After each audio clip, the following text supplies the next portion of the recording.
Hello world, how you doing? We're talking about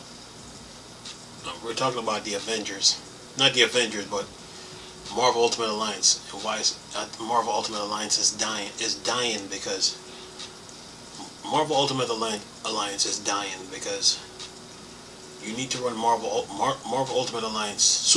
First of all, superhero games are high maintenance. Okay. Superhero games are fast paced, up tempo, everything, right? So graphics, gameplay really matters, okay? And depth. And if you look at the Avengers with the graphics and the gameplay and the depth, you look at the Avengers, that's where Marvel Ultimate Alliance need to be, okay? To go from a PlayStation 3 or an Xbox 360 to a Nintendo Switch, it's a big no-no. Marvel Ultimate Alliance needs to be on the Xbox One, PS4, Xbox Series X, PS5, so it can grow, so it can thrive, so it can flourish. You know what I'm saying? So it can expand, so the developers can put all the updates they want to without feel that they're being confined or being held back or being held to a standard, so to speak.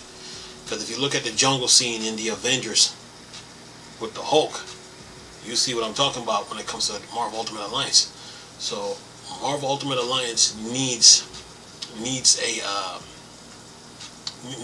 to be on Xbox One, PlayStation 4, Xbox Series X, PS5, and PC. You know what I'm saying? That's where the game needs to be, so it can grow, so it can thrive, so it can flourish, so you can put all the updates you need. Because with the Switch you're limited, okay?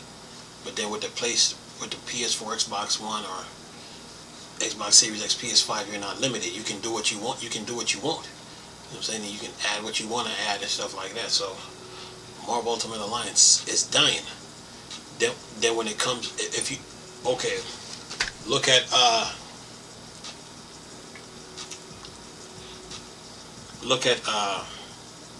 Batman Arkham Asylum.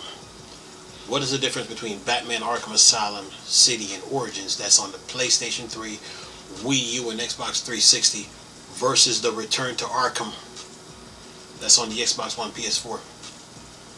Can you see the difference? It's a huge difference. Okay, it has more depth. The Return to Arkham has more depth, has more detail.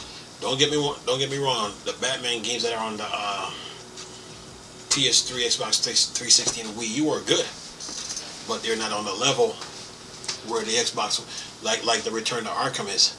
Okay, because you can see how the water on the PlayStation 3, Xbox 360, the water is still, but then on the Return to Arkham, the water is wavy. It's moving like Arkham Knight. You know what I'm saying? So Marvel Ultimate Alliance is dying because you're on a Nintendo Switch and you're limited. And you can't add what you want to add or do what you want to do, or put the stuff that you need to put, or improve what you need to improve, because you're limited. You're confined. You're in a confined space. Now, if Marvel Ultimate Alliance was on the PlayStation 4, Xbox One, PlayStation 5, Xbox Series X, then the developers can do what they want to. They're not being held back. They're not being confined. They can put as much as they want to. Okay, so the game being on the Switch is dying. It's basically Marvel Ultimate Alliance is in purgatory. It's like Marvel Ultimate Alliance is in purgatory, and you know, the game needs to be on Xbox and PlayStation so it can grow, so it can thrive. You know, it needs to be, and the game needs to be in the spotlight, just like the Avengers. You know what I'm saying? Because superhero games are spotlight games. Okay, they're very high maintenance details. They demand a lot of attention to detail and everything when it comes to superhero games. So Marvel Ultimate Alliance is in purgatory on the Switch. Now, if it was on the Xbox Series X, PS5, Xbox One, PS4, it'd be a different story. Now you can do what you need to. Now you can do what you need to do and improve what you need to improve. Because you're with the Switch, you're in a handheld mode, so you're confined. You're limited. You know what I'm saying? You can't do what you need. You can't do what you want. But when it comes to a powerful console, this is why power and specs matters. Because you need a powerful console in this video game market to keep up with video games. The high demands of video games. You know, video games are very detailed, and video games is what push the computer industry. Okay, so yeah, Marvel Ultimate Alliance, man. needs to be on the Xbox and PlayStation so it can grow, so it can thrive. And Disney made a huge mistake by letting Marvel Ultimate Alliance go on the Nintendo Switch when Nintendo don't build powerful consoles. Okay? That game should have been on the Xbox and PlayStation so it can grow, thrive, flourish, expand. You know what I'm saying? Be detailed as they want to be. Okay?